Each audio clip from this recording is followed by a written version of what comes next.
What's up? What's up? What's up? It's your boy Domuto. We're back with another video. Today we're watching Smugstick. What if Gohan got beached early? Part what part is this? 6? Yeah, we're doing part 6 today. And yeah, man, I've been trying to, you know what I'm saying? We gotta get back into it, man. Get back into this, story thing, man. I gotta remember where we left off at. It's been about a week. I've been kind of sick, so I'm just coming back.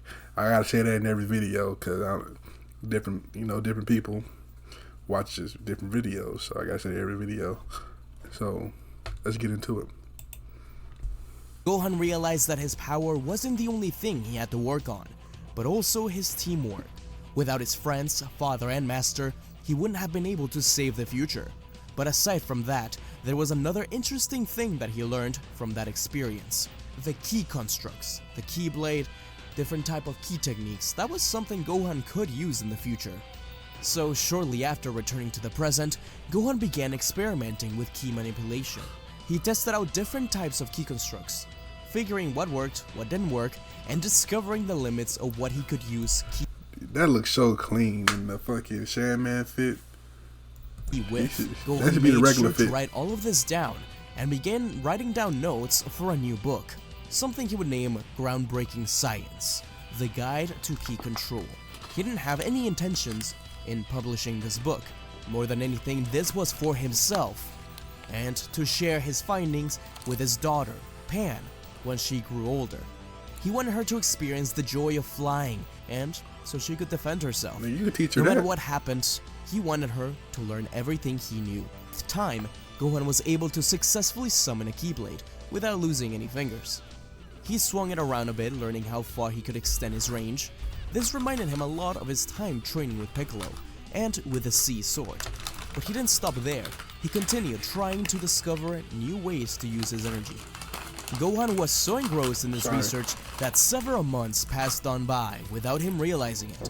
If it wasn't for the support of Piccolo and Videl, he probably would have forgotten to eat or take showers. It was during a visit with Piccolo, with a daily reminder to stop research and take care of his daughter for at least a while, that Goku suddenly teleported into his study. The pair were taken aback. It was rare for Goku to come in for visits at his study. It could only mean something bad was about to happen. Sure enough, Goku begs Gohan and Piccolo for their help. It was nearly time for the Tournament of Power, and the stakes couldn't be higher.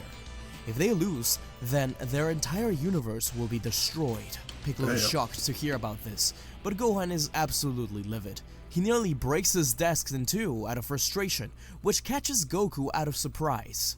Who did Senno think he was, toying around with people's lives like this? Goku tries to calm his son down, who finally manages to take a deep breath. Gohan agrees to join in the tournament, as he wouldn't allow anyone he cares about to die. Goku and Piccolo are glad to see his resolve, as they agree to meet at Capsule Corp later that day. Gohan makes sure to spend his time wisely, training with Piccolo and even testing out their max power for a while. They have unconditional trust in each other. Gohan is glad to see old faces like Krillin, Tien, and Master Roshi again. It was unanimously decided by everyone that Gohan would be the team captain. Yes, sir. Not only was he their strongest warrior, but he was also one of the smartest as well. His tactics and knowledge of each of his teammates would prove invaluable. Gohan thanks everyone for placing their trust in him, bowing as he promised not to let them all down. Goku suggests recruiting Frieza from Hell, but Gohan vehemently refuses. How could they even think about bringing him back? Couldn't they just go back to the future and recruit Trunks? Even with these stakes in mind, Beerus refused to allow them to mess with time ever again. In the original story, it was a discussion between the two Zenos that prompted the idea of the destruction of the universes during the Tournament of Power. But with Goku still being Goku around here, I believe that the discussion would have steered that way eventually, even if it's just with the Grand Priest. With a heavy heart, Gohan relents as he accepts Goku's request to bring back Frieza. It took a few hours, but Goku eventually returned with him, although everyone noticed that they were far more bruised and beaten than they would have expected. It was almost time for the tournament to commence, but before that, Gohan pulled Frieza aside, warning him not to play any games. He would get along with the rest of the team, and help them fight for their universe, because if he didn't, Gohan would make sure to grant Frieza a fate worse than death. Frieza tries to maintain his cool and call Gohan on his bluff, but one look at his eyes were enough to let the Emperor know. Let him know, Gohan. Given how he was easily killed earlier by Gohan when he invaded Earth, Frieza could vividly remember the intense power of that feral animal, and it shook him to his core. He tried to do mental training when he returned to Hell, creating various scenarios in which he could have possibly killed Gohan, but he couldn't. Even when he mastered his golden form, it was useless.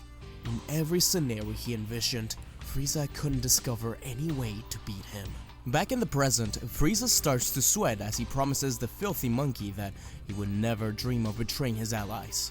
Gohan stares coldly at Frieza, punching him in the gut so hard that Frieza nearly blacks out. Damn, Gohan. Frieza collapses to his knees, coughing up some blood, with Gohan walking away and looking back.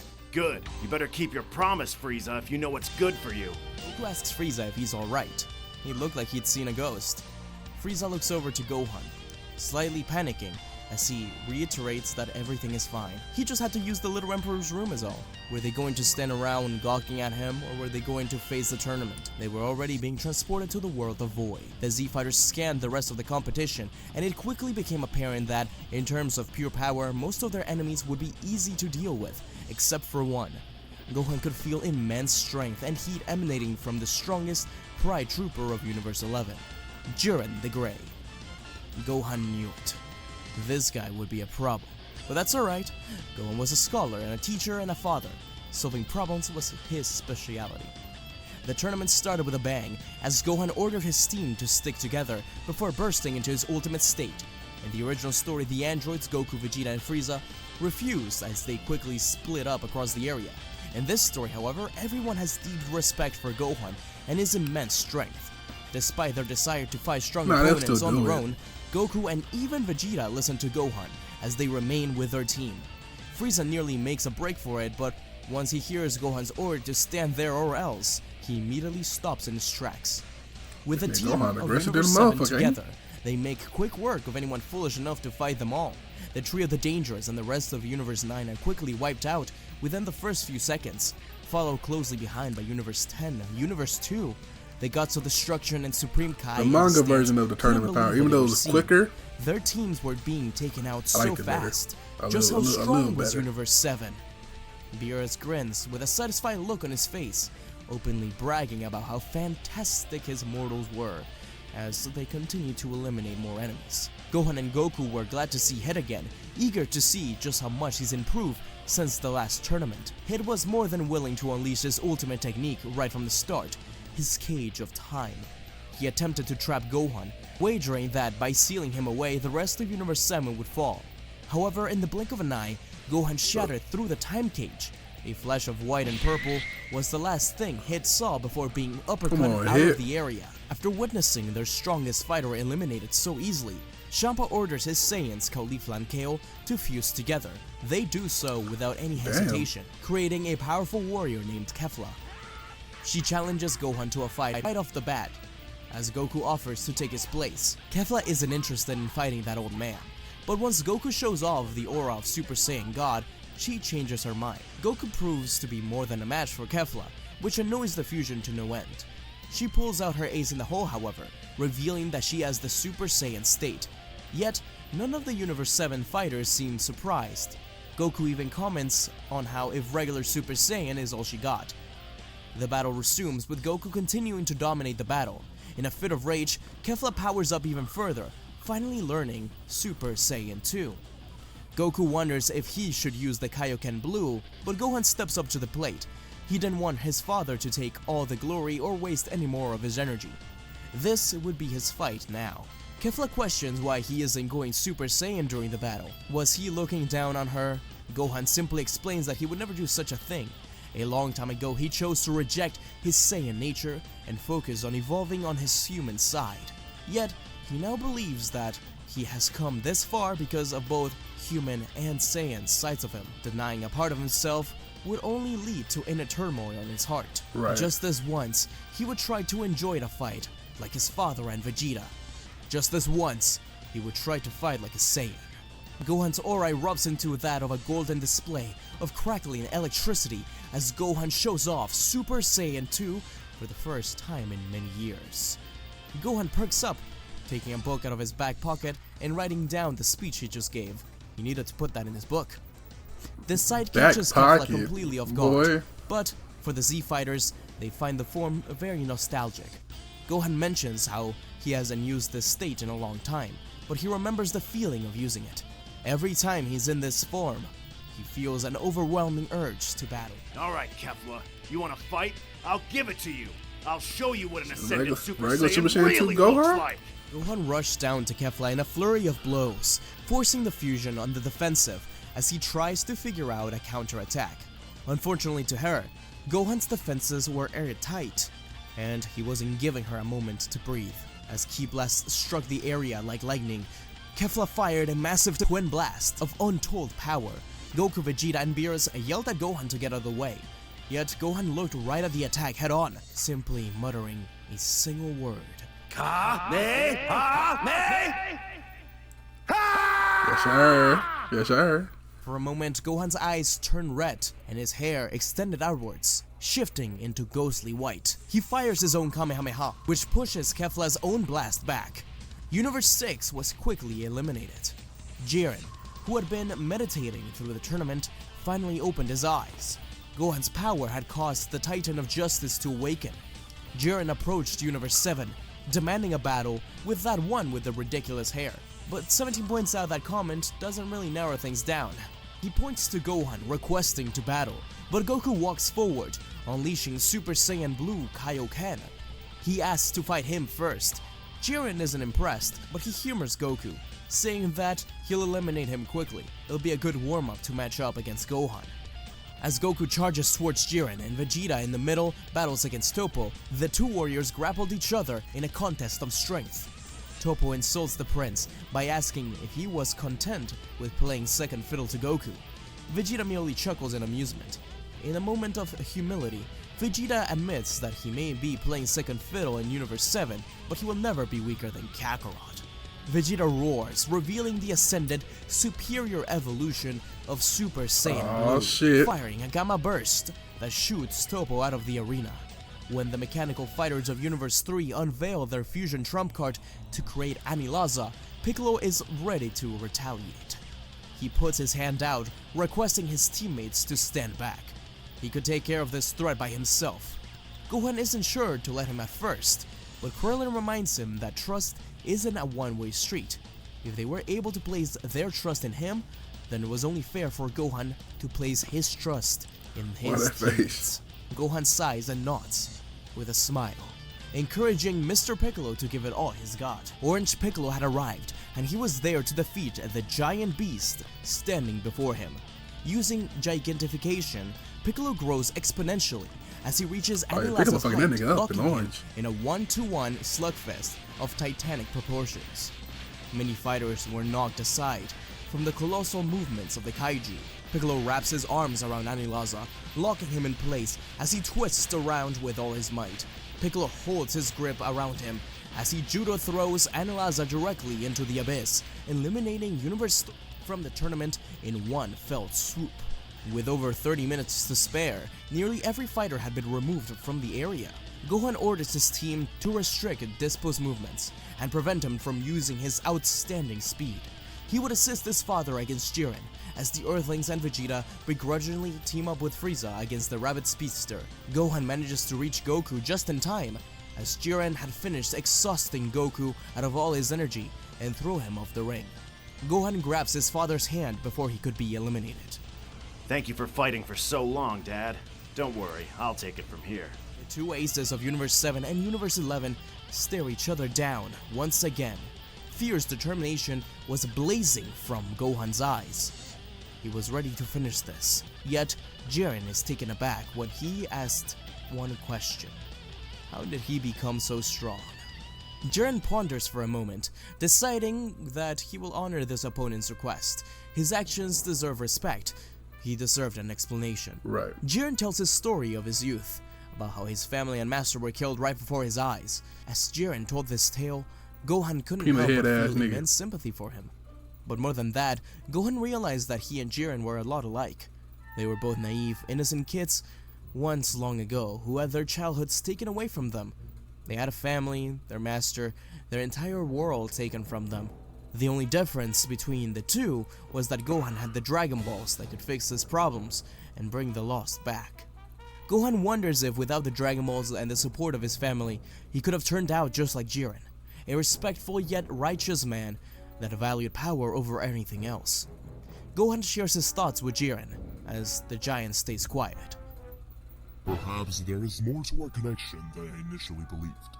However, that changes nothing. I have absolute strength, cultivated over the course of my life through rigorous, unrelenting training. I will make you submit, son Gohan. I'm not sure about that, Jiren. Like I said earlier, I nearly walked the same path as you, and I know what it's like to chase after absolute power. But I realized that there's only so much strength one can gain on their own. It's better to rely on teammates and friends. It's through those bonds that real strength can be found. Maybe if you had believed in this, then your universe wouldn't be on the verge of losing. Enough talk. Let's settle this. Face me, warrior. I'll do more than that. I'll show you the power I couldn't have reached on my own.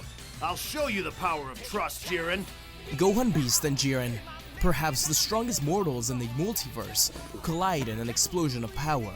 The clash of their fists boom in the distance like thunderclaps, mesmerizing everyone in the stands. Sure. They were locked in a contest of pure hand-to-hand combat, measuring good each other's storytelling, strengths with precise skill. Yeah, get up in Jiren there. initially had the upper hand with his different techniques, like fireballs and ki barrages with his eyes, but Gohan countered with his own techniques, unveiling the fruits of his training, generating keyblades with his knuckles, which he called Beast Claws. Everyone else thought it was a little corny, but they didn't have the card to tell him. With this new weapon, Gohan was able to slash incoming fireballs and kis with astonishing speed and ferocity. Gohan slashed the air, creating his own volley of ki-based projectiles that dart directly towards Jiren. The Pride Trooper manages to avoid them all, but Gohan saw that coming, rushing in to slash his foe repeatedly from behind. Jiren couldn't believe the raw strength and savagery, yet each strike was calculated, and any attempts to retaliate were met with swift movements and counters. It was like he was fighting a powerful feral animal with the mind of a martial artist genius. Perhaps it was his Saiyan instincts kicking in again, or maybe this was his human side embracing the thrill of the hunt. No matter what, Gohan was excited. No longer would he have to hold back. He was ready to unleash everything he had. The real battle had begun. At their full power, Jiren and Gohan were able to fight each other evenly as claw marks and stray blasts decimated the tournament arena. Dispo, who had been trying to evade the rest of Universe 7, is barely able to dodge the incoming blast from Gohan and Jiren's battle, tripping in an attempt to avoid an incoming boulder, which Piccolo seizes the opportunity of. Then Namekian stretches out his limbs, coiling around the rabbit like a python squeezing its prey. Piccolo yells at someone to finish this now, with Roshi, the nearest fighter, performing a Mafuba that sends Dispo twisting into the sky. The Turtle Hermit slams him down as the fastest Pride Trooper is sent plummeting out of the arena. With some quick thinking, teamwork, and a little luck, Dispo had been knocked out. Jiren was the final Pride Trooper left, while the rest of Universe 7 was still in the ring. None of the gods could comprehend this. Why was Universe 7 this strong? Beerus simply smiles, overwhelmed with an immense feeling of pride. He knew that this wasn't simply because they were strong. It was because they all trusted each other's strengths and compensated for each other's weaknesses. And at the center of it all was Gohan, their leader. His tactics and leadership were the secret behind their outstanding success.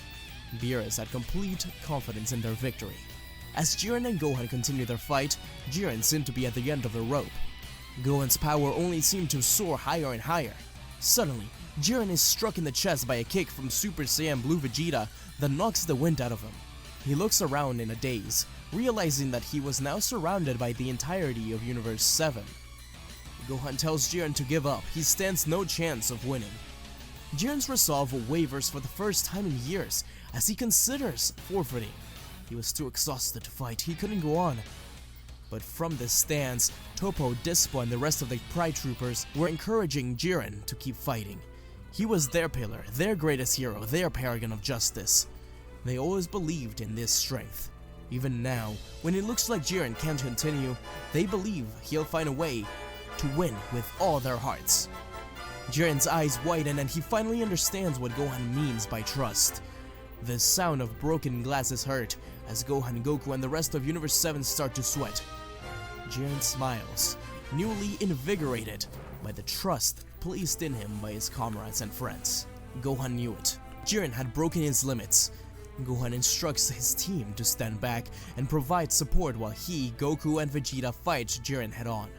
The three Saiyans burst their ki. Jiren roars as the Saiyans scream into the void, clashing with Jiren one last time. Jiren's newfound power was enough to hold back the trio, as Gohan wonders what tactic he will use.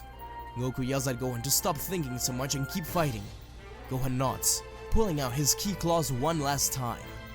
Jiren punches what's left of the arena straight down the middle, cracking it with his immense strength and sending Universe 7 into multiple directions. With the team now separated, Jiren starts to target the weaker members. Krillin, Tien, Roshi, and the androids, even Frieza fell at the overwhelming might of Jiren the Great. One by one, Universe 7's team dwindles as more seats are filled in the stands in quick succession.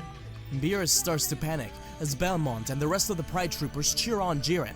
Gohan orders his remaining teammates to regroup, instructing Piccolo and Vegeta to provide support fire, while he and his father keep Jiren occupied.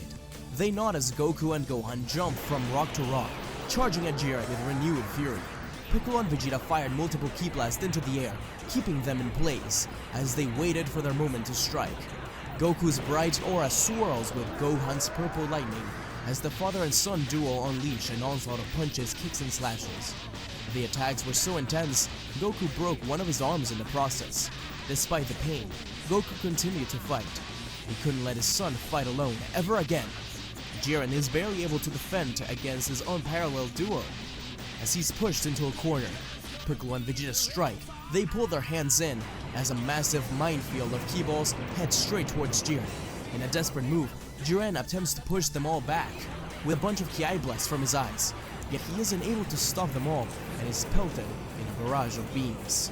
Goku sees an opening and he attempts to charge a Kamehameha, pushing back his remaining arm. Gohan, suddenly overcome with an intense sense of deja vu, knows what he has to do.